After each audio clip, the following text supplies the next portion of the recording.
Welcome. This is Hi. Hi, Riyana. This is Riyana is our guest teacher for the month of February in the Red Thread. Even though it's March, she's our guest teacher for February because we got rescheduled because of life things. So here we are doing our thing. It's the full moon in Virgo, so calling on that energy as we have this conversation. And let's see. So I've known Riyana. How long have we known each other? I don't know. At least 10 years, I think. I think more. Maybe like at least a dozen. Maybe even magical 13. We've known each other for a while.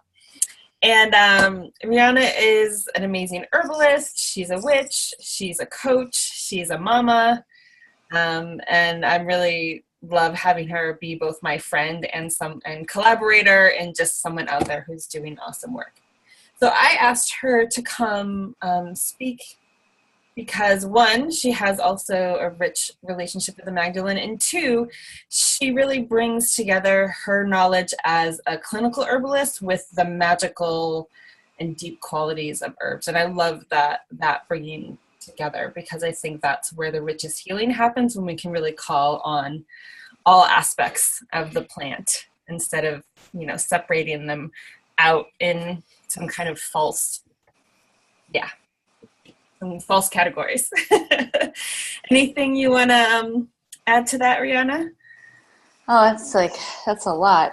I love collaborating with you too, and that we've been on a parallel path with many twists and turns for quite some time.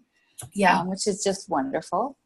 I think that one thing to just name is that I am definitely a witch, but I've studied a lot of different spiritual traditions. My family is Jewish, and that will come up as we start to talk about the Magdalene.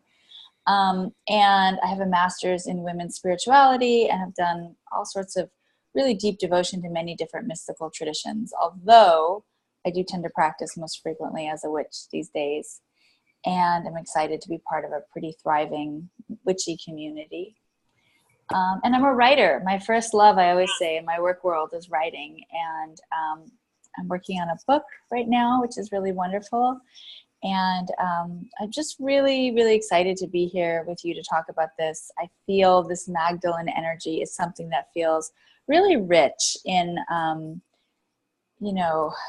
of in what's bubbling up among a lot of humans and especially women. There's this Magdalene energy. Yeah. A lot of people are playing in that field and being called to that field. And so I really feel like now is the time to be working with her and working with all that energy represents and is.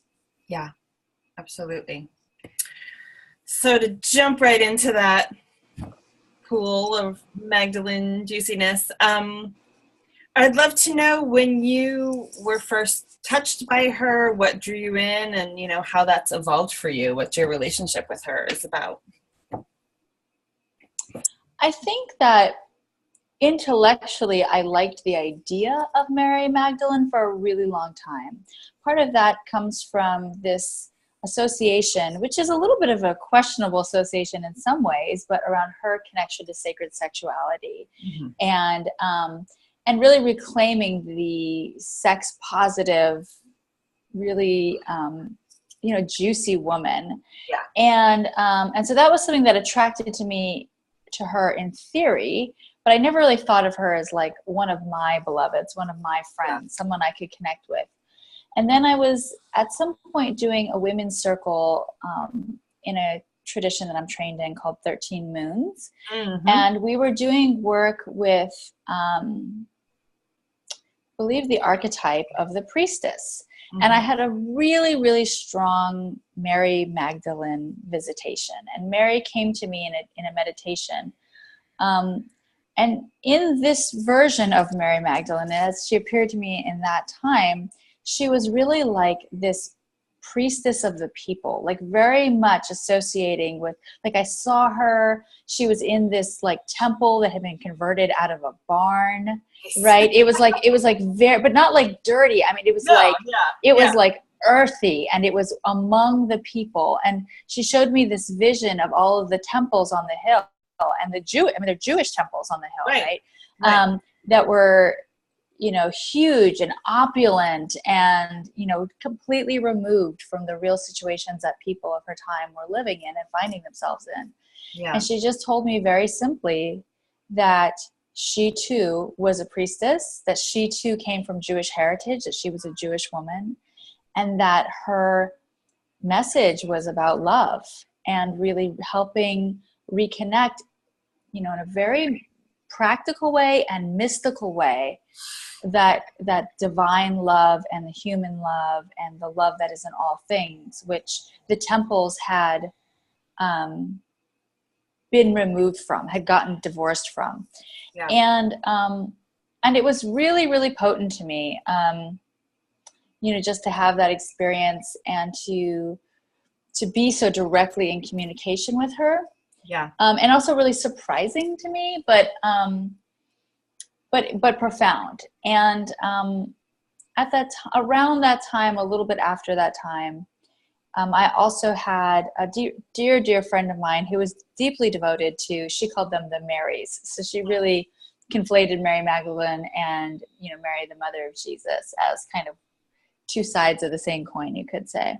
Yeah. And so my friend ended up being diagnosed with cancer, mm-hmm. and eventually passing away of cancer. And during that process, the Marys and Mary Magdalene kept coming to her, and it was a place where we could really connect in terms of having her embarking on this healing journey and really, I think, being connected. And so what came to me in all of that was really this understanding of Mary Magdalene, kind of going back to this idea of her as a priestess, deeply connected to people and to humanity. Yes. So much of the divinity that I've worked with has been a divinity that is, so earth-based or maybe flower-based or star-based or all these things. It's like they love humans, but they love a lot of things, right? But what's come to me about Mary, is how specifically related she is to humanity, and especially like that loving uprising of humanity, and the humanity where we are healers and being healed. Yeah. And where we have the capacity for personal and collective healing, and how all of that stems from love. Mm-hmm. And I just have never connected with any other kinds of divine energies in the same way, where I felt so supported by her in the work that I want to do in the world in a really personal way.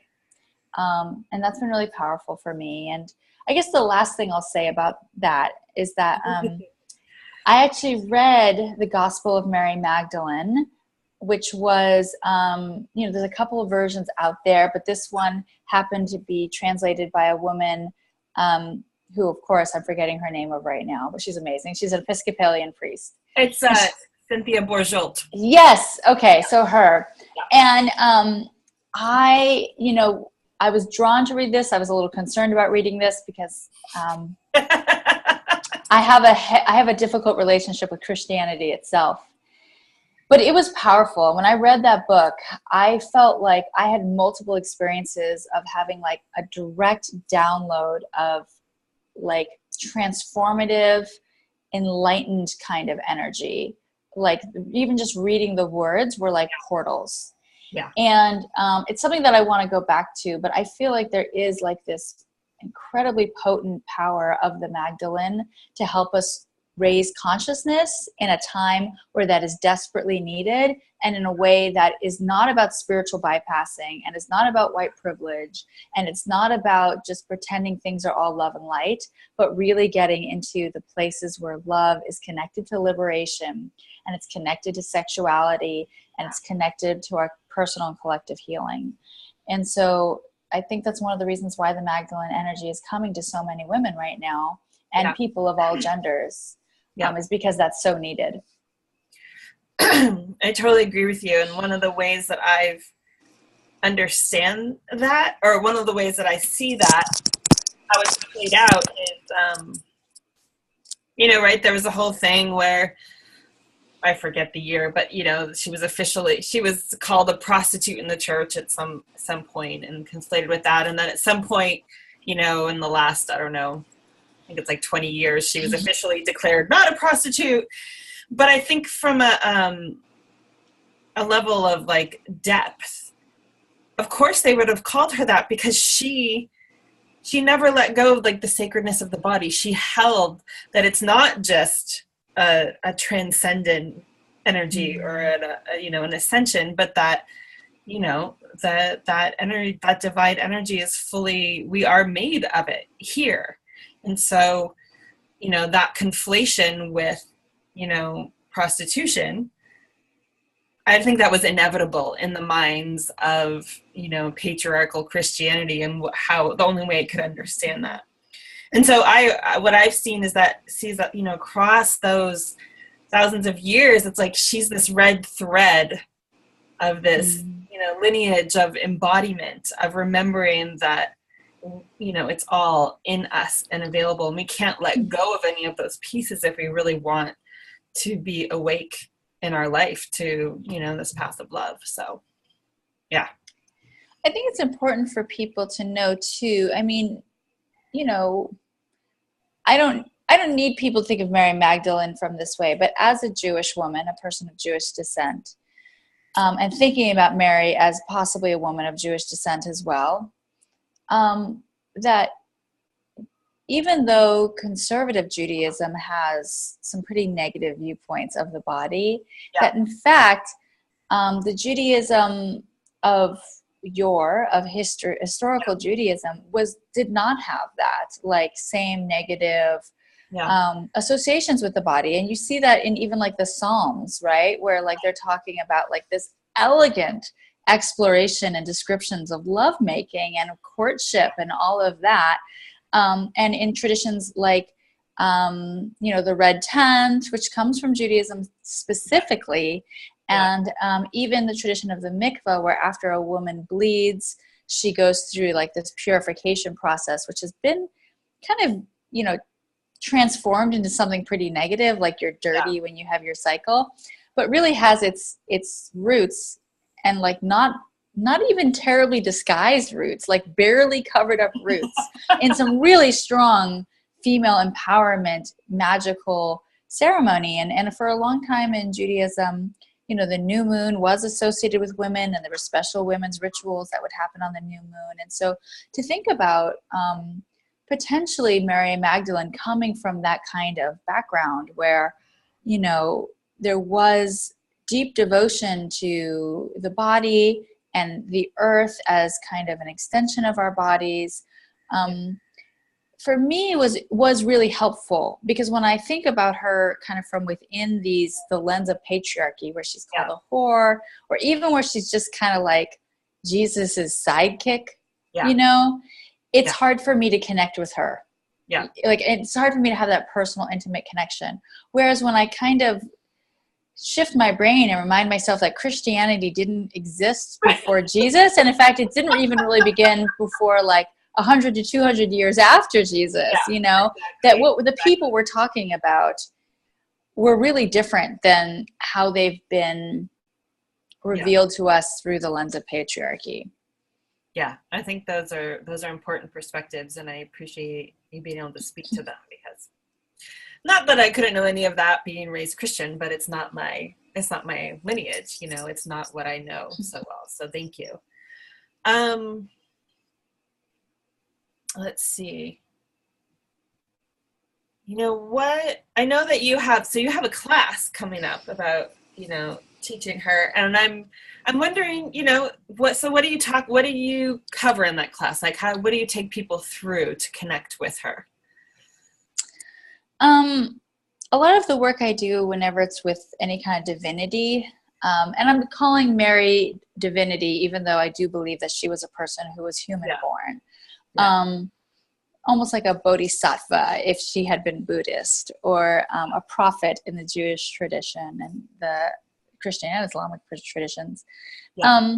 So for me, what I'd like to do is to really use the pieces of the historical liturgy or the poetry, or in this case, the Gospel of Mary Magdalene, as a stepping off point to have our own direct experience of her, to talk to her, to communicate with her, to align our energy centers with her. And sometimes the way that I like to do that is by like, you know, reading some of her work, or what is attributed to her, or poems that are written of devotion to her. And then using those as a way to open meditation or open trance work, or even just open dialogue or journaling, like really have them be these literal jumping off points.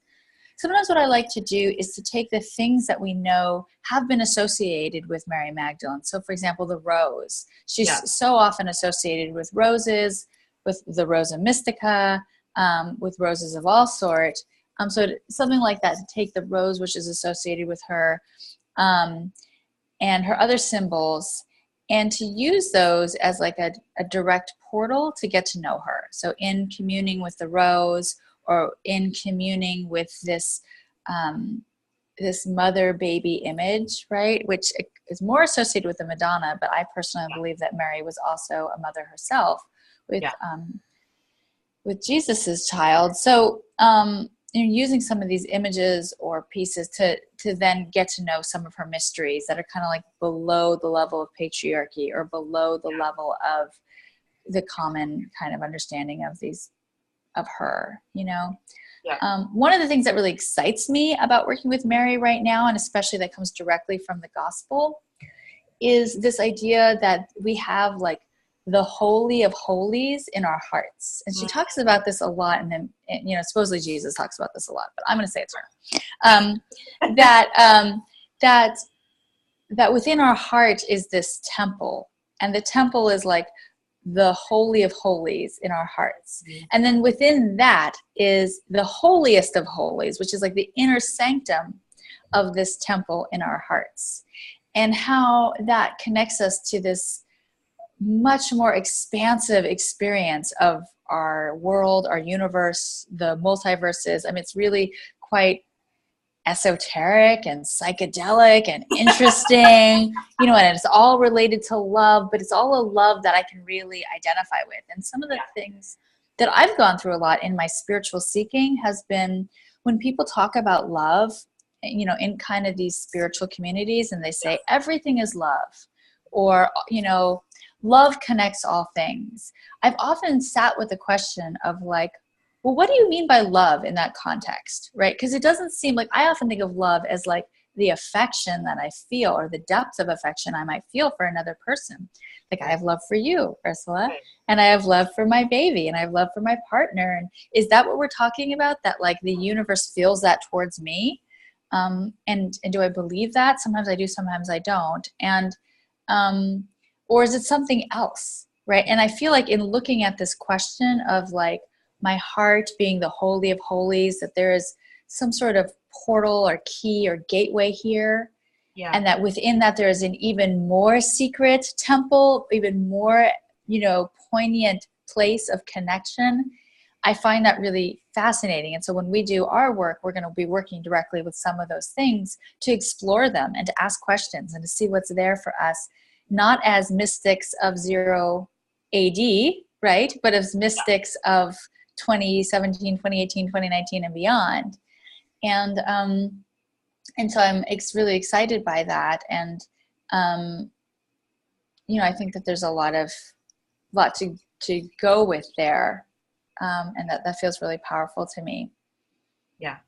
I think it's powerful and important, right? We need to like this shift away from like outer guru of any kind, spiritual, technological, political, all of the above, to that place where we go so deep into ourselves that we can't kid ourselves from that place, right? It's not the shallow depths of like whatever stories we make up, but the place where we are faced with truth, and that truth is or contains or radiates love, this deep love, you know, this love that maybe we don't even have the human words to fully describe. And you know what it makes me think of is what Cynthia Bourgeault talks about, the difference between being like an ascetic sort of spiritual practice or lineage the way that John was, right? John the baptizer, basically the renunciant of everything, right? And we can see that across many different, both Eastern and Western, you know? And it's not that it's inherently wrong, but I think many of us are waking up to feeling, practicing something that is really different. And that's what she calls kenosis, right? Which is this where it's the pouring out without any holding on anything, right? And that's what Jesus did, and that's what Mary did. And like when I say that, I get like shivers, you know, and it's that. Me too, I'm like, and, you know, in my own practices and experiences and initiations, it's like that when that has happened, like every bit of me, I'm not disconnected from my human body, and yet I'm fully in it, and I'm more than it. And that feels more true than anything that I can think of, you know, like that experience of, you know, what it is to be human, and this mystery of like, well, we're not just our flesh, but we are, but there's a way that we are. I mean, I just, you know, had the experience of my father dying, and it was after a long illness, and he actually died the day before I was able to get there. But my sister, because he was at home, and my sisters were totally amazing with it, they were able to keep him at home until I could come. And so I was able to sit with his body, and it was so, because I felt like I really, really needed that, you know. And it's like, as soon as I entered the room, he's really clear he's not there, you know, and not in like some intellectual way. I mean, I know that my father's not alive, but in the deep, like soul embodied somatic awareness kind of way. It's like, oh, not there. Like, yes, my father's body. No, he's not there. And so I've just been not questioning, but sitting with the mystery of being in a body, right? Because it is and it isn't. And I don't even know if I have anything else to say about that in particular. We just wanted to presence that mystery of, while we're alive, this body is part of our truth, not the whole truth. And that I think if we're going to, you know, do our part to heal the earth and to heal all of the things that we know are not okay, and all the ways that we interact with each other, and other life on earth, that we have to really reconnect to the fact that, you know, spirit's here in us. We are. It's not just out there waiting for after. But so her pouring out that kenosis, you know, it's like this whole other option that's really different from going to church. And I'm not saying it's wrong to go to church. Like, I'm not knocking that. But yeah.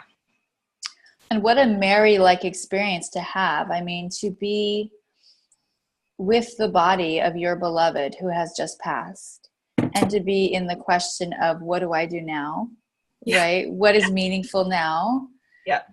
Where do I go from here? Yeah. And how do I process this grief? How am I with it in the way that I need to be? Is definitely one of her wisdom places, right? And she has a lot to share with us about that. And I think, you know, when you were speaking, one of the things I was thinking about also in terms of the difference between being like a renunciate of the body and just in general a person who is completely removed, and Mary, thinking of her more as a visionary and activist and with the people and with her body, with the earth. And when I was in grad school and my master's is in women's spirituality, I read the works of a woman named Teresa of Avila. Mm-hmm. And she was also a Christian mystic, and you know, a nun, and eventually a saint. And one of the things she talks about pretty amazingly in her work, oops, I just disappeared, sorry about that. It's okay. Is I'm gonna have to shift myself into a second, but she talks a lot about how you know, that there is the dark night of the soul, right? That is associated with Christianity and the Christian mystics, Yeah. that experience of dropping into and just having to release everything and completely know yourself in this incredibly humble place. Yeah. And one of the things is, I think, for a while, Teresa of Avila was not really well liked by the church. And there was a lot of things about her that she was, she was definitely right on that edge of excommunication, a fair bit. But one of the things she talks about is how that a woman's journey and the feminine journey is actually not the dark night of the soul and the need to drop everything away. That actually for women, the journey is to rise up and to claim our voices and to claim our wisdom and to claim our power. And that in dropping everything away and trying to emulate that, we're really, it's like we're kind of going on somebody else's ride. And so this, really, I think, amazing piece of Christian mysticism and liturgy, which is often missed, is really about really intense female empowerment from Teresa of Avila and from Mary Magdalene, right? And probably others as too, that I'm maybe not mentioning right now. And how, for me, I feel like one of the pieces, I've been through that journey. I've been through the place where I kept trying to tell myself, well, who am I to say this thing or that thing? Am I just coming from my white privilege? Or am I just coming from, my sense of ego and thinking I know a bunch of things when I'm spiritually bypassing? Or, really, really being in places of incredible self-doubt about what I have to offer, if I have any right to offer anything, who am I, and just like down in the dumps of it. And then growing out of that into a place of feeling more empowered and really, really locating myself as important within these great mysteries, and saying like that my unique experience of those mysteries and my unique way that I communicate those mysteries, the way that they flow through me is important, because without that, there's something diminished in the mysteries themselves. Like they don't have that incarnation because I'm pushing it down. And also because I think one of the things that the world needs of us right now is to be in reverence and to be in awe and to be enchanted by it. Like a lot of what has happened is that we have become so disenchanted with the world and its magic and the magic of the body and the magic of our of everything, and you probably know this from having a kid too. For me, having a kid's like I see how deeply enchanted Bree is by the world, and then it brings up a mirror of like, well, where is my enchantment? Where is my reverence, my awe, my disbelief that these things are happening and how amazing and wonderful they are? And if my sense of self is so small that what I'm experiencing is unimportant, then also my deep reverence, my sense of magic, my sense of mystery, my sense of, oh my God, look at this waterfall, or look at these hills, or look at what my body is doing and feeling. I can't be in that enchantment. I can't be in that deep love with the world. That is one of the big messages of Mary Magdalene, of being in love with the world and being in love with each other. And so it makes complete sense to me that way of like really minimizing ourselves, minimizing our experiences, minimizing our voices and all that stuff that is, maybe one of the lineages of Christianity, just is not her message and is not what she came here to say or do.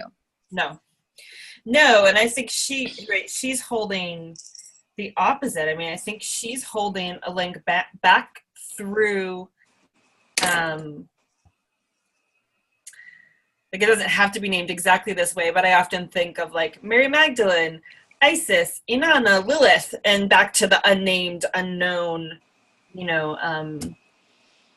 great goddess, when we had common direct experience. Like that was our spiritual tradition, religion, what have you, right? Because we were not disconnected from our bodies, from the earth.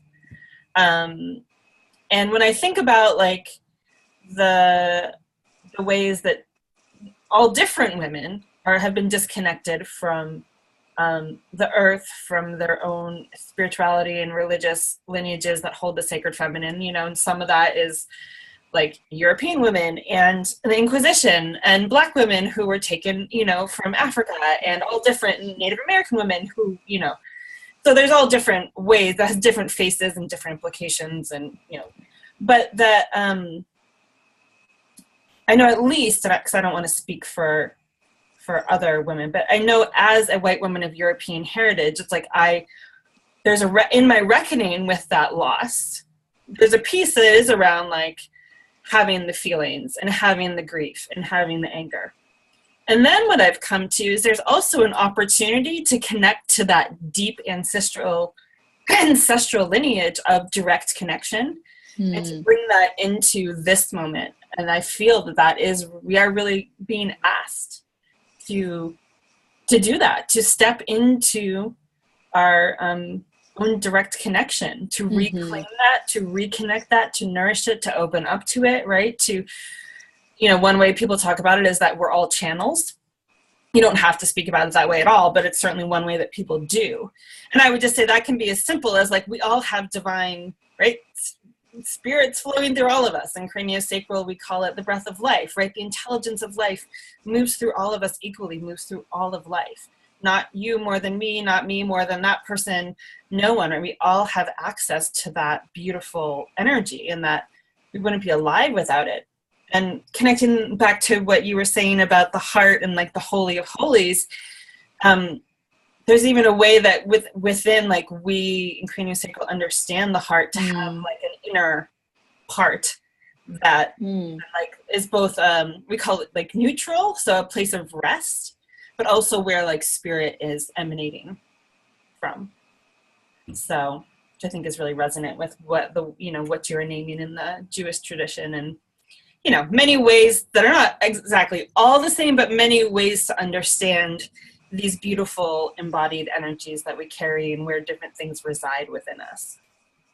Well, and one of the things I know from being an herbalist and studying from an herbalist perspective is this idea that the heart is an incredible conductor of electromagnetic energy. Yes. In fact, kind of intensely so that my electromagnetic field from my heart is going out in front, behind me, to either side of me, 8 to 10 to 15 feet at all times. Yeah. Right. And that not only am I emitting energy from that heart, I'm also receiving energy from all kinds of people and plants and other beings. Right. And so to locate our place of divine knowing and experiencing in the heart, in a way, has this incredibly modern scientific truth to it as well. Although maybe, you know, Mary and Jesus were talking about it with slightly different terms, but you know, this, and also, you know, I think, you know, looking at their story and some of the teachings from a Jewish lens can be a little helpful, because maybe it just dislodges things a little bit, or helps us give it another perspective on how things go. But like, and also because of the way words are translated, right? And how things originally written in Hebrew or Aramaic or other languages eventually get changed to what we have so often heard. And so I know that, you know, Jesus and I still don't really hang out. Sometimes he comes by and I'm a little bit like, I can't really quite do it yet, Jesus. I think you're pretty cool in a lot of ways, but I'm just not 100% down. But we've had a couple of talks. And also I've done, you know, a little bit, the school I went to where I got my degree in women's spirituality was, you know, founded by a Catholic. So, and all of my advisors were all nuns. So, and they were all ex-nuns, actually. There were these 3 ex-nuns. They were awesome. I loved them. They were so, so good to me. Anyway, you know, this idea that when Jesus came and gave the good news, and the good news is always translated that he is the Son of God. And this understanding that, you know, if you look at the kind of way that that was written and how it would have originally been translated, it would have been something like that we basically are all the Son of God, you know, that we are all the children of God, that we are divine. Each one of us is divine.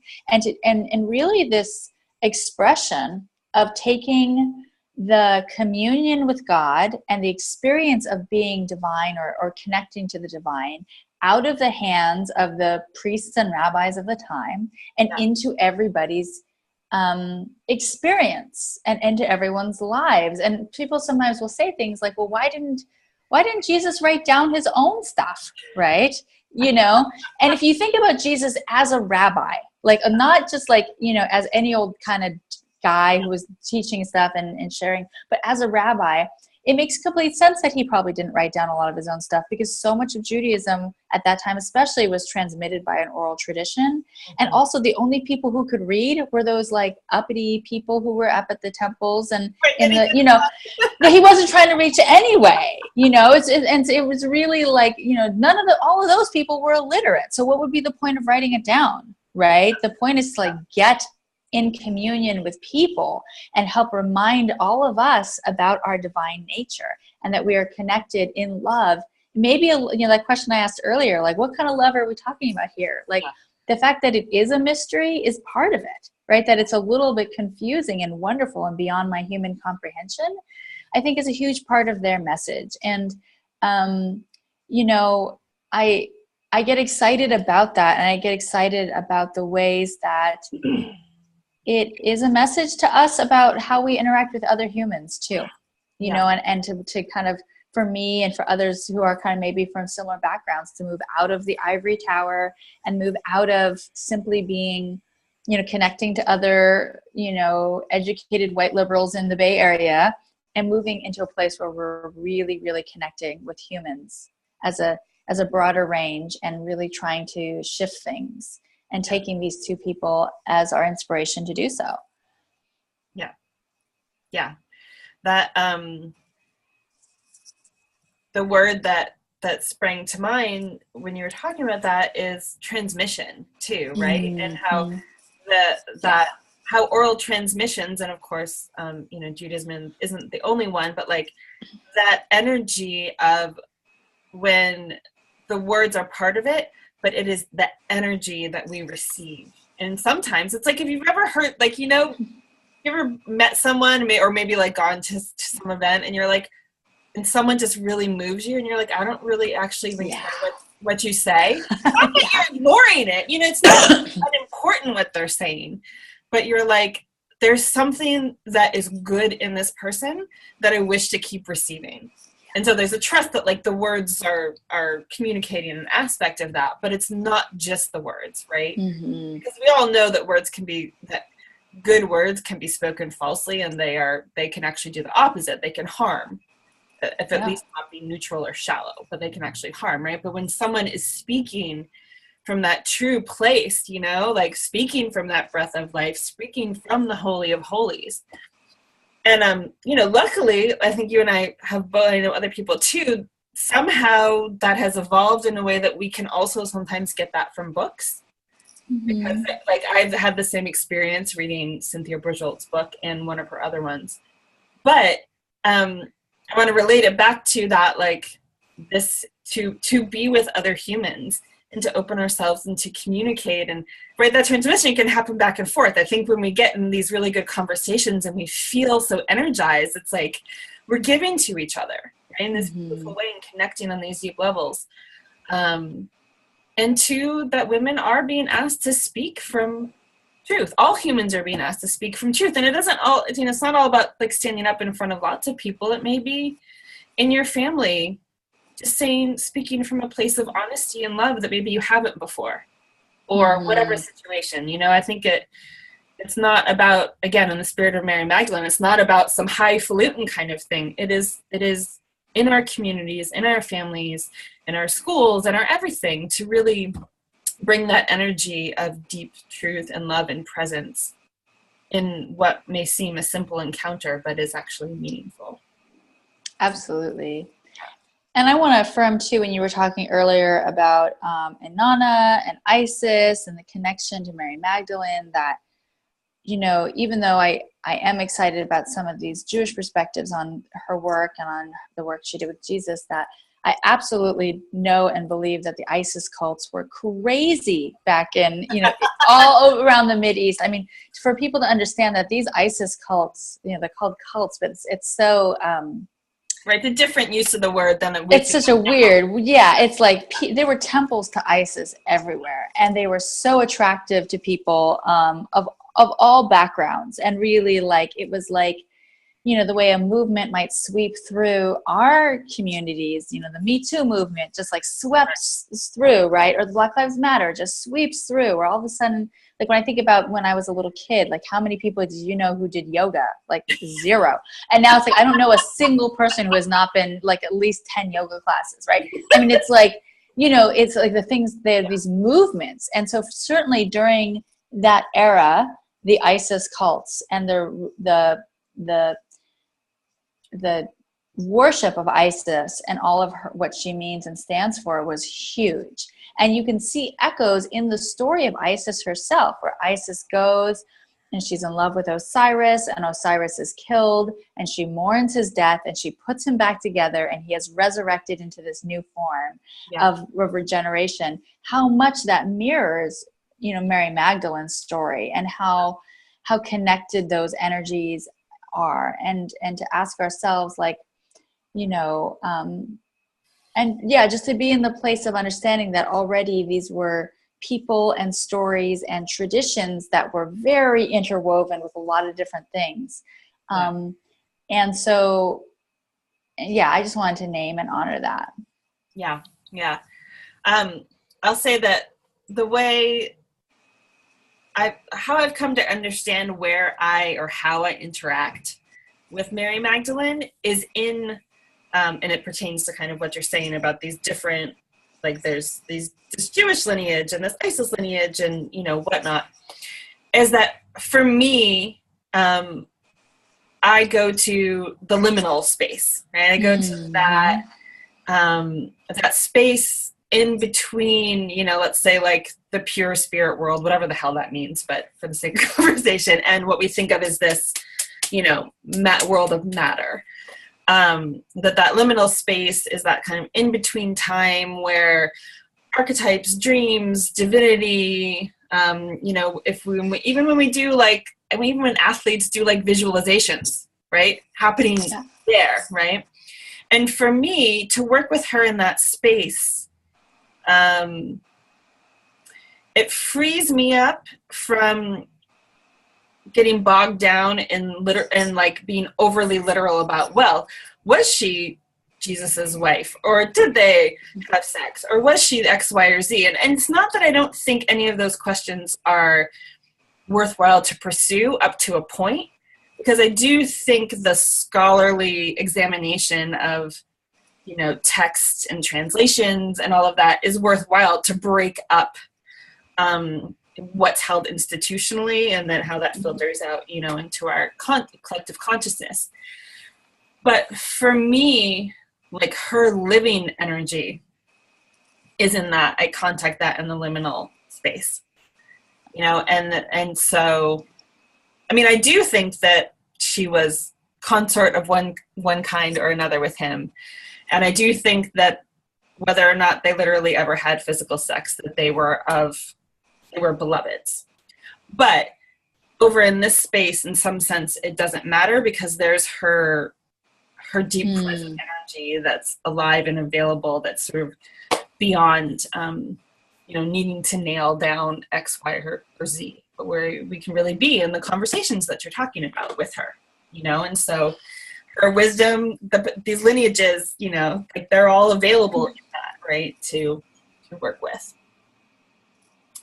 Yeah, and one thing I hear you saying when you're talking about this is I really hold a model from my tradition as a witch of this idea of the three selves, right? And, you know, there's lots of different versions of this in different traditions. But the version that I work with, there's like my deep self. And that part of me is what some people call the higher self too. It's like that part of me which is spirit. And there's no distinction between my spirit and the world spirit. I mean, it's like very, very deep. But mine's like, it's like my deep self is like the little nub of spirit, which is me connected to the greater, you know? Yeah. And then there's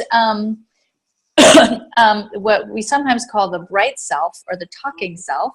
And that part of us is the part that wants to know, like it wants to read the books, and it's scholarly, and it's like, it likes these facts, and it wants to kind of play in that realm. And it's also the part of us that communicates with other humans. And so when we communicate, and teach and do things like that, so those things can be useful. But then there's this other part of us, sometimes called the younger self, sometimes called the shadow self, which can be confusing. But it's the part of us that really responds to ritual, to colors, to symbols, to artwork, to sometimes story, but a certain kind of story. It's where much of our own artwork comes from, our own stories come from. It's really, and it's one of the parts of us that's very active as a young being. And so it's one of the reasons why we call it the younger self. But anyway, that part of us, I think there's a lot of wisdom there. And I think when you look at how Mary Magdalene has been kind of portrayed in the artwork and in the not like the stories like in the Bible or wherever else you're getting them, but like the stories that people talk about with Mary Magdalene, the folk tales about her, or she came to me and did this thing, or, whatever. You see this being who is very empowered, very loving, very much someone who understands when, like the other Mary, who understands when you've made a mistake, or who can help you hold your hand through a difficult situation. And, when I was, can you see me again there? Okay. Sorry about that. When I did this like ancestral heritage trip to England, when I was recently married. I was on my honeymoon. And so we went to Durham, England, which is kind of interesting. When I told my British friends I was going to Durham, they're like, why are you going there? It's kind of like if you were going to travel to the United States for the first time and you're like, I'm really excited to go to Cleveland. People are like, Cleveland? Why would you go to Cleveland? Like, go to New York City, go to Los Angeles, go to San Francisco. But you're going to Cleveland. It's kind of like that. But that's where I wanted to go because that's where my family in England was from. And it's kind of close to the border of Scotland and England. But definitely on the English side. But, in one of those places where sometimes it was Scotland, sometimes it was England. It went back and forth a lot, right? So anyway, we go there, and I wanted to go there because there were a lot of old churches and things there where my family, the one small segment of my family, which was Christian, had been baptized and gone to church and all those things. And we randomly got this bed and breakfast off of Priceline, as one does, And coincidentally in all of this, my new husband, had gotten himself salmonella. And we didn't know it at the time. We just thought he had the flu, but he was super sick. So we get to Durham. I'm really excited. And Jason is like just sleeping like 20 hours a day. And there's nothing for me to do. And so I'm like, I'm just like in this place. I'm just going to go for a walk. And I went for a walk. And within like a minute and a half of where we were staying, this random place we chose off of the internet, was the Church of Mary Magdalene. And I went into the church because, of course, I'm like, ooh, the Church of Mary Magdalene. I want to go in there, and it was beautiful and humble and sweet. And the people there were very sweet. And there was, images of her on the walls and, and kind of like, as someone who's helping the poor and as someone who is being with children and as someone who is like right there next to Jesus, like definitely like, I would not call that a platonic embrace, And so I feel like it's, it's one of those things where it's like, it's so clearly that church had been there for hundreds and hundreds and hundreds and hundreds of years, like at least 600 years that church had been there. It was so old. And clearly the people of that time, the way they were relating to Mary Magdalene, the reason they were naming an entire church after her, and we have one in Berkeley too, so it's not like it's like, hey, gotta go to England to see this, right? Is because people were not connecting with her as a prostitute, right? They were not connecting with her as like the one who just like coincidentally was there when Jesus, died and then rose from the grave or whatever. Like they were really connecting with her as the container for all that they were doing together. Absolutely. And wanting to be a part of that. And so, and we see that when we do kind of move into more liminal places or places where we are not so, kind of like peering with these anxious eyes, but really just being open, and kind of using a different part of ourselves, right? And I think that that's really important. Yeah. I realize we haven't even talked about herbs yet. So. I know. And Mary would not want that because she was an herbalist. I mean, in my mind, this whole idea of her anointing Jesus's feet and, you know, you hear using frankincense and myrrh and sandalwood. It's like clearly she was with the plants, right? To some degree. Yeah. So we should talk about some plants. So let me make a bridge there with, so this is going to be shared with the Red Thread class, but I also want to share it, with my larger list, because it feels pertinent at this time, when all of the things that are happening, but just to name one small thing, was the most recent, school shooting, like less than 2 weeks ago, right? Like among so many that it just makes us heartsick. So Mary Magdalene is, right? She's both, contains both ecstasy and grief, right? And we are going through, and they're related, right? That's like that Khalil Gibran on joy and pain, and we're carved out, and then we experience more, and all of that.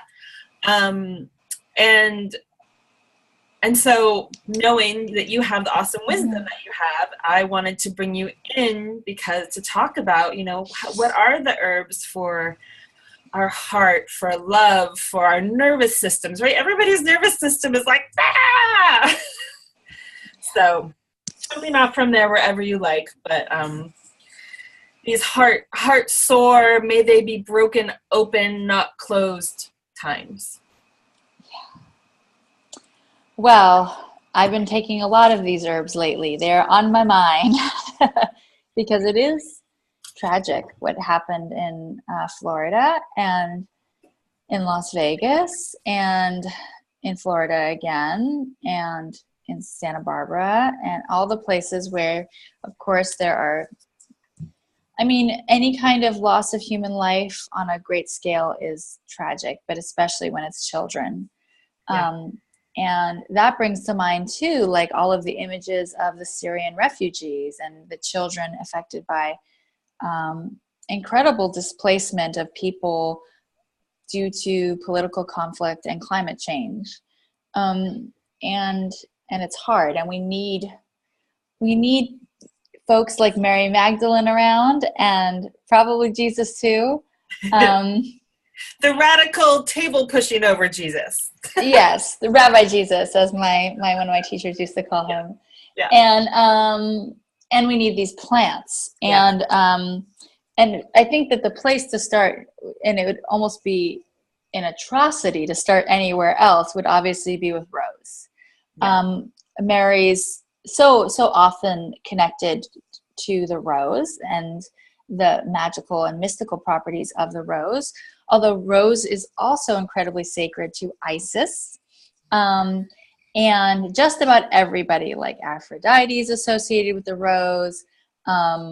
Many Hindu deities are associated with roses. They're very much connected with love on all levels and spiritual kind of seeking and growing on all levels, the wisdom of the heart and the growth of the heart. On the other hand, roses are incredibly powerful antidepressant plants. They are plants that help us connect with our hearts and heal our hearts when something has gone astray.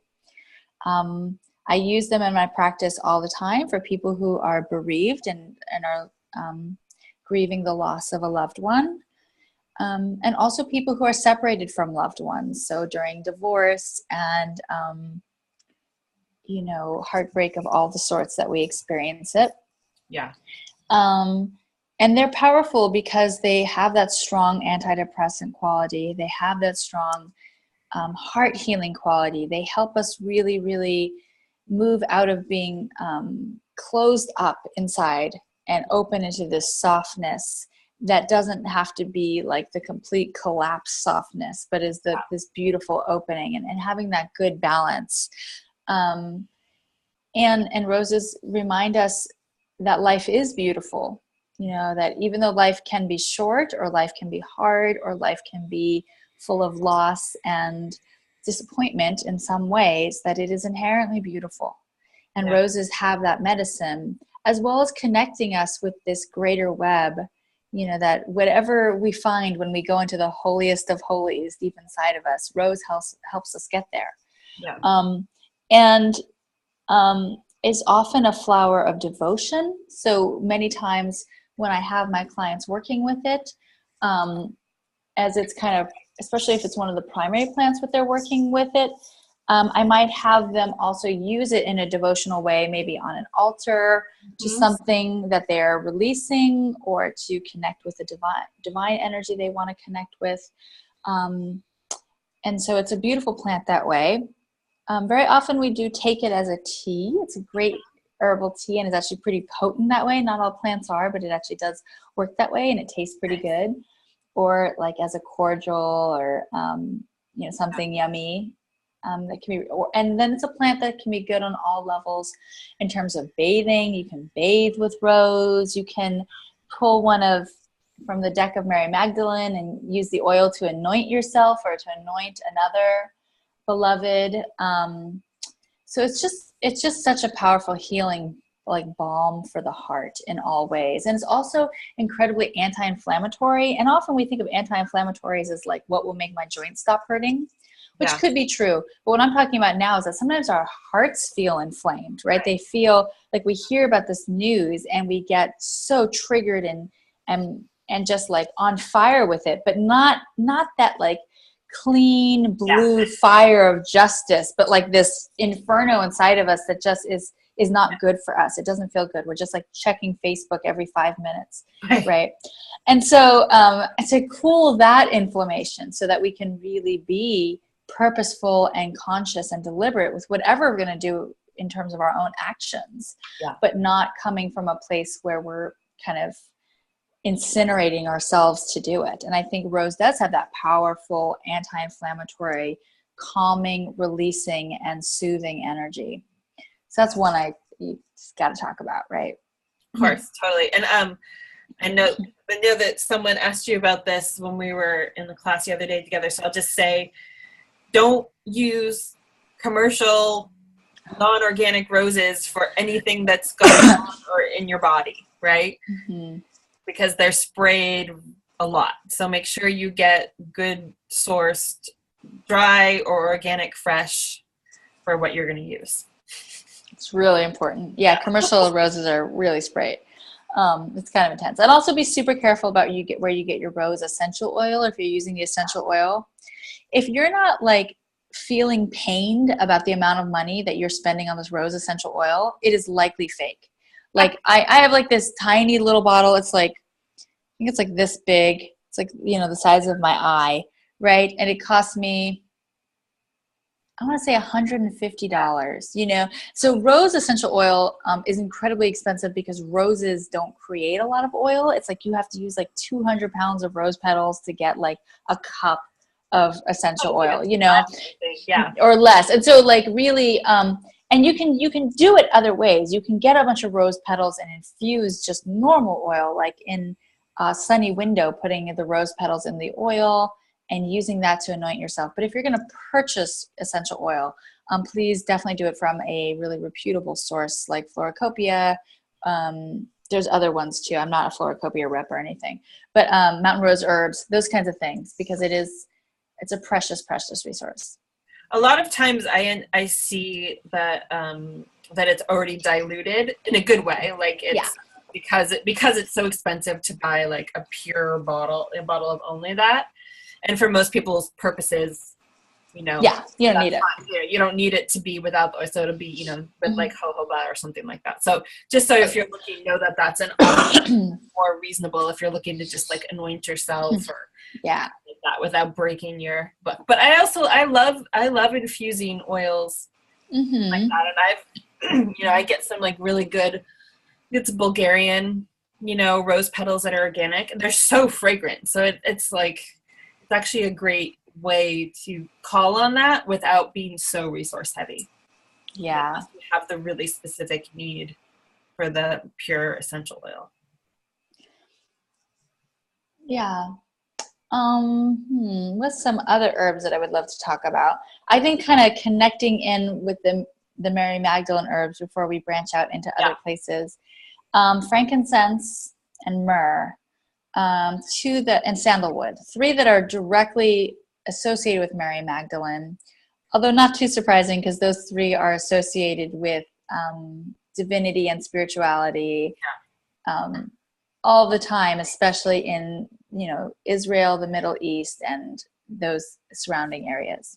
So what a lot of people don't know about frankincense, most of us do use it as an essential oil, and that's how I use it, and it's incredibly powerful, and I love it. It's like earthy and spicy at the same time. If you get it from a good source, you can totally eat it. Like I'll put it in honey, as a way to consume it, just a teeny bit.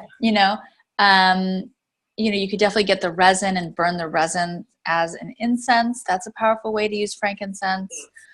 It's a very strong antidepressant herb as well, and so reconnecting of spirit to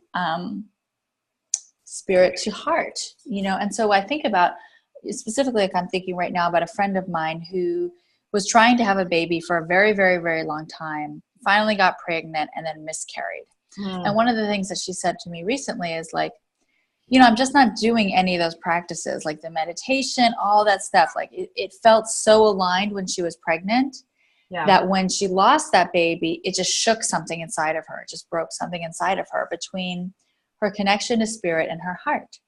And so I think about when that has happened, a plant like frankincense is so helpful in reconnecting that heart, spirit, soul connection again. And when we don't have that connection, we are depressed. We are heartbroken. We are beside ourselves. Like really, we are not aligned within ourselves anymore. We've gotten ajar in some way.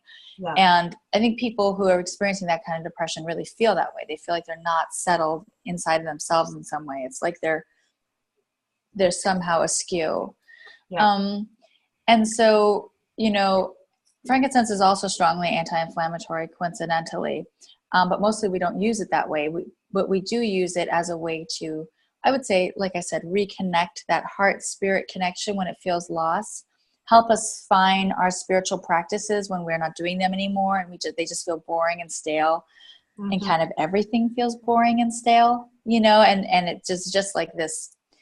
It's like the world has lost its shimmer. And so because of that, we're kind of distancing ourselves from it inside of ourselves. So frankincense is really, really helpful for that. It's really helpful in waking up our intuition and our psychic abilities when we have lost those, either because we have been dimming them to be safe, because we live in cities, and because we live with abusive people, and all the kinds of things that can happen to us, or just because we were told that doesn't make sense, or don't talk like that, or all those things. And so frankincense helps us reconnect with our psychic abilities. And by psychic, I really just mean the ability to see beyond the mundane or beyond the surface level in all of the ways that we do that. So it's really powerful. Myrrh is really, really similar to frankincense in that. The one thing I'll say about myrrh that maybe is somewhat different, it's not so strong of an antidepressant.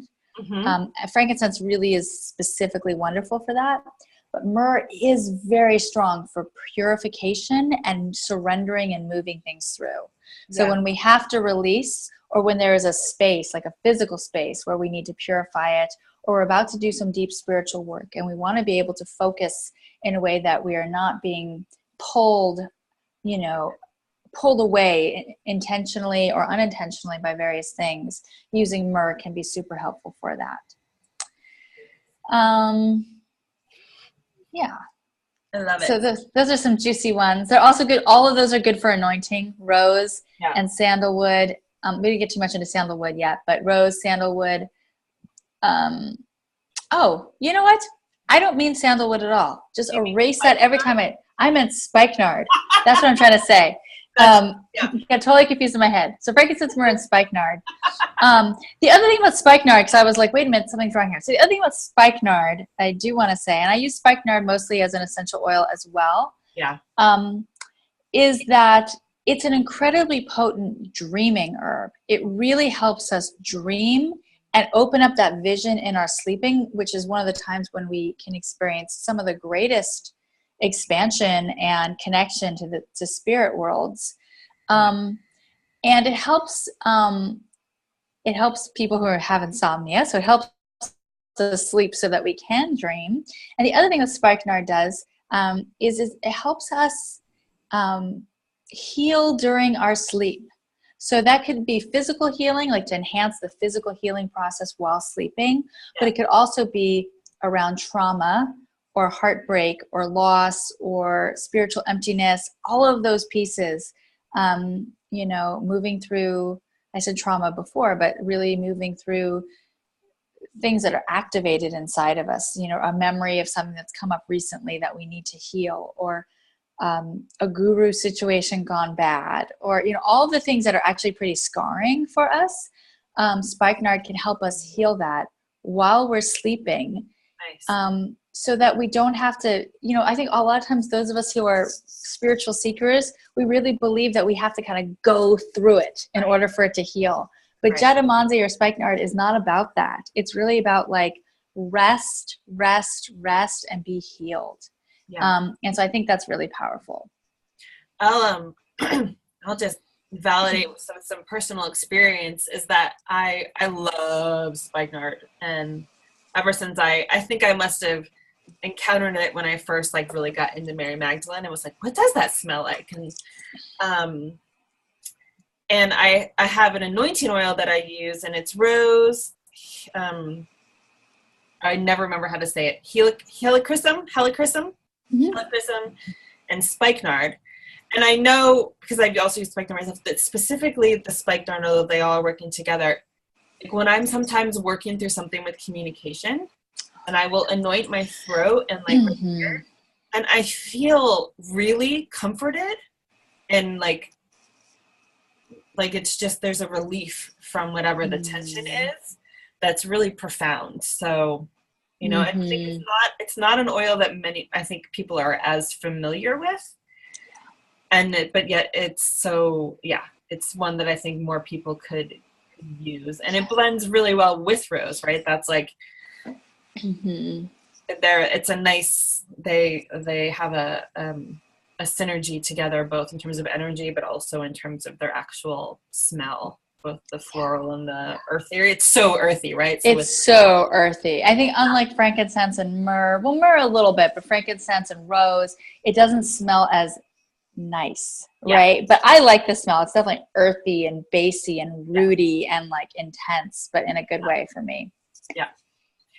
I'm just going to note that because we like to talk, we're talking a lot. So I definitely want you to give, and I also want a few more herbs if you can. And I also want to respect your time. Thanks. And that people will have a way to connect with you. So it won't be like the last thing that they'll be able to hear from you ever. I know. I could talk about herbs all day, so it's problematic. But I'm just going to go through a couple of quickies that I feel like the folks that are going through this deep work with you could especially maybe benefit from. One of them is motherwort. I love motherwort. It is a beautiful, we call it cardiotonic, so it directly impacts our physical hearts and makes them stronger and healthier. But it's also really, really a blessing in terms of helping us feel calm and connected and remembering some of that sweetness. I use motherwort a lot for healing. You shouldn't use it if you're pregnant or trying to conceive, because there is a tiny little chance that maybe it could somehow get in the way with that. But I often will use it with women who are going through any sort of issues around mothering or the mother wound, the legacy they carry with their mother line. Anything like that, I find it incredibly healing. And I do occasionally use it with women in pregnancy too, if they're struggling to become mothers or the transition into motherhood or postpartum. I just use it in tiny, tiny doses. You might want to work with an herbalist if you were pregnant or trying to conceive and you want to work with this plant. But it's really, really powerful in terms of being this healing, mothering, sweet herb that helps us feel calm and yet feel clear and move through things in a really, I'd say, a really gentle but deep way. It's a great plant. Awesome. Another one is oat straw. I love oat straw. I talk about oat straw all the time. It's one of my biggies. I take this as an overnight infusion. So it's the same plant that you would eat as oatmeal, but it's a different part of the plant. And I take this where I let it steep overnight in a French press or a mason jar, and I drink the tea throughout the day the next day. It is such a hug for your nervous system. It is so incredibly balancing to your mood and your emotions and your sexuality and your reproductive hormones, all of those things, bringing them into what I would say like is a delicious balance. And one of my favorite herbalists, her name is Judith Berger, she talks about oat straw as like, if you think about Gaia, Mother Earth, right, being like a earth body, and then having the grasses being like the little hairs on your skin, right? Those hairs that we have are there for our sensitivity. They, without them, we would not feel as strongly the touch of a lover or a tree branch or anything else. So she talks about them as oat straw being like those fine hairs on the body of Gaia, and that what oat straw does is it helps restore the sensitivity to the things we want to be sensitive to. So like the pull of the tides in our bodies, or the feeling of full moon energy on our skin, or the touch of a lover, or the kind of like natural and organic ups and downs that come when we listen to music or we connect with a friend, but in a really balanced and grounded way. And I find that this is incredibly true for oat straw. It's also something that can restore a lot of different reproductive function in over time, especially libido and kind of vitality. And so I use it often as something to really balance. And for me, one of the things it directly does is it keeps me from having anxiety attacks. So if I drink oat straw every day or every other day, I stay really balanced. I don't even ever go down that route. But when I am out of balance by other things and I'm not taking oat straw, I'm much more prone to get panic attacks. And so if somebody that you are working with or love or know is in that place where they seem to be suffering from a lot of anxiety or panic or just overwhelm, drinking oat straw every day can be really, really nourishing to just ground that in a really loving, sweet way. Great. Maybe one more, huh? Just one more. Yeah, it's hard. What should we choose? The one that's jumping into my mind right now, I think because it's about to be her season, is California poppy. So kind of bringing it out of the Middle East and right here to where we are, one of our plants that is so, so powerful as a way to, again, calm things down, bring sleep when sleep is hard to find, keep people out of anxiety and panic and overwhelm. And on, lower dosages, just help us feel calm, grounded, and connected is California poppy. Now, this isn't the best tasting plant, and so mostly I would use it as a tincture. Because it's pretty strong tasting. And this is coming from your like neighborhood herbalist, okay? I drink a lot of things that other people will not drink, and I actually enjoy them. But even I do not enjoy the taste of California poppy. It's a little rough. But it is really, really potent in creating calmness and ease and moving through intense emotional states into grace. And one of the things I love about California poppy is that one of the things that the flower essence is used for is to see fairies.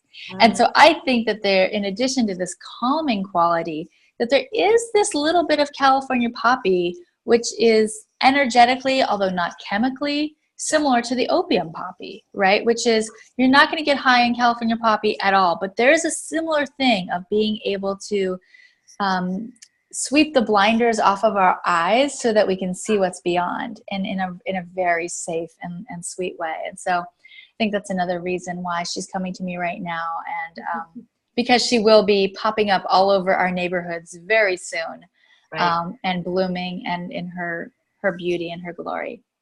Awesome. Yay. Well, thank you. Thank you for being here today. There's so much goodness. It's just like overflowing the Zoom recording. I know. I'll put stuff in the email as well, but what's the best way for people to stay in touch with you? Anything you want to, put there? Yeah. I'm glad that you'll get me in the email. I love that. I want to stay connected with your folks. I have some really lovely things coming up really soon. So I'm hoping people do contact me, especially around some of this stuff around like the nourishing herbs, the calming herbs, the ones that bring us into balance in our mind, body, and heart.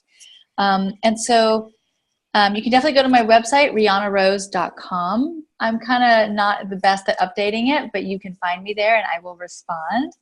I'm really pretty active on Instagram. So if you go to Bud Blossom and Hip, that's my Instagram name. I'd love to connect with people that way. And also I'm on, of course, on Facebook. Riyana Rose is my handle there too. And, you know, I am really excited to reach all of your folks who are Magdalene lovers and who are doing this work. It's really, for me, bringing the plants back into our spiritual work. Yeah. Whether it's in these little itty bitty ways or really big ways, feels really important to me because it grounds them and it brings them in right relation with the earth by its very nature. And I think enhances the experience of it. So I'm excited to do that, to stay in contact with y'all. Yay. Have a great rest of your day. Thank you so much. Thanks for having me, Ursula. This was so fun. It's so great to see you. And looking forward to all the ways we continue to play. Me too.